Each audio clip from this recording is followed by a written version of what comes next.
Sometimes, new beginnings require us to break away from the things that once defined our past. For Jacob, a pivotal moment came when God told him, "Go up to Bethel and settle there, and build an altar to God, who appeared to you when you were fleeing from your brother Esau."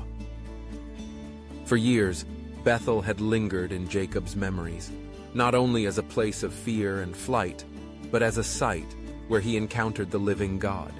Now, God calls him back, not as a fugitive, but as a man about to turn the page on an old chapter, ready to step into a life marked by faith and obedience. Before we continue, just a reminder to like this video, subscribe to our channel, and hit that notification bell. By doing so, you'll stay connected and up to date with future content. Now, let's continue delving into Genesis chapter 35, verses 1 to 8, and the message God has in store for us. Jacob's journey is more than a physical return. It's a spiritual homecoming. When God instructs him to build an altar at Bethel, the message is clear. Remember who I am. Remember how I met you. Bethel was the place where God broke into Jacob's story when he felt most alone, most desperate, and most unworthy of blessing. It was there, amidst a wilderness, that Jacob glimpsed the promise of God, a God who remains faithful even when we are not. But before Jacob can build this altar, there's unfinished business. The Bible paints a candid picture of his household. Despite their history and the miracles they'd witnessed, idolatry remained in their midst. Foreign gods and household idols clung to them from their travels, their loyalties divided. Jacob had watched his family accumulate these tokens of other cultures, other beliefs, even as God's call echoed in their hearts. In Genesis chapter 35, verse 2, he finally faces up to the truth. A new beginning demands a clean break. He tells his household and all who are with him, "Get rid of the foreign gods you have with you, and purify yourselves and change your clothes." This was about more than outward appearances. The act of washing and putting on clean garments evoked the deep need for spiritual renewal, a washing away of old affections and allegiances that competed for their hearts.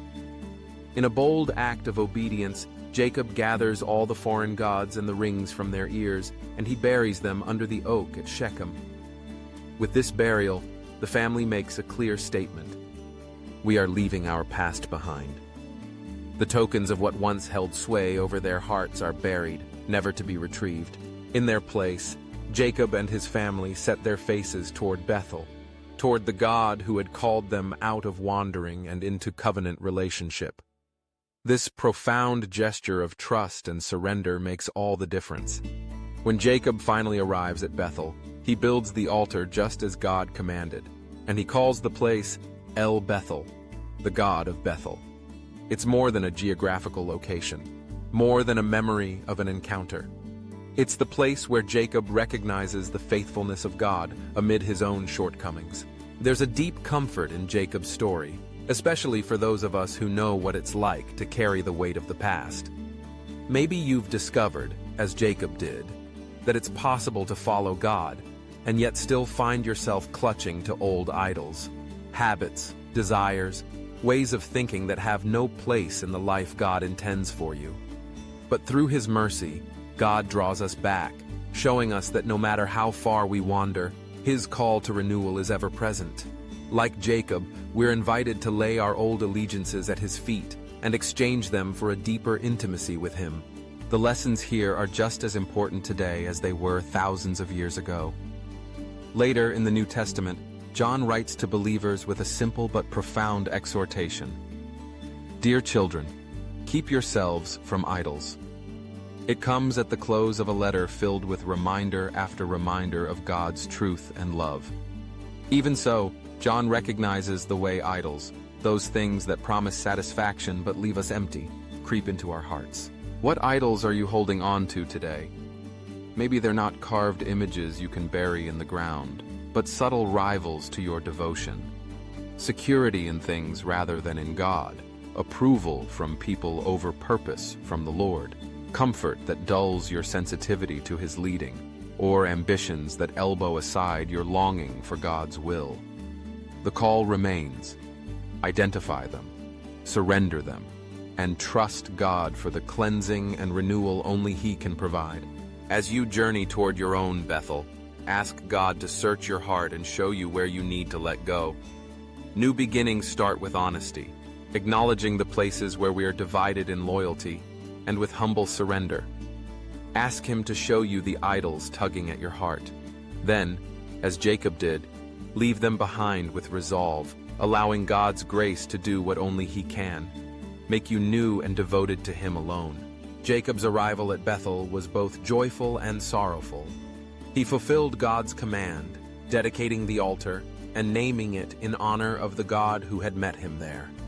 Bethel became a place of profound encounter, of promise and hope.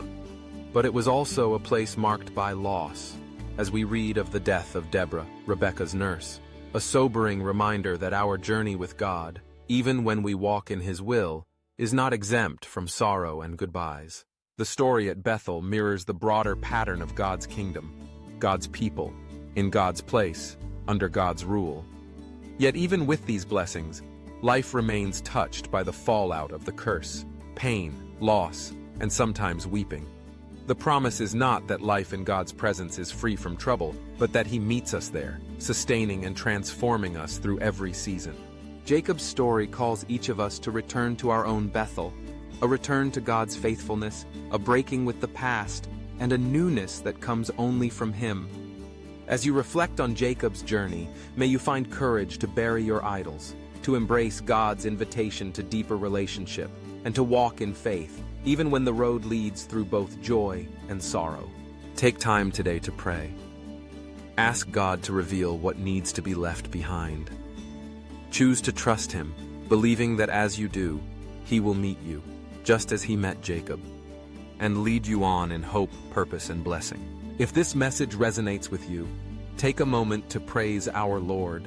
Type, "Glory to Yahweh," in the comments as a declaration of praise and glory to our Father for His infinite love, mercy, and patience for us. God bless you.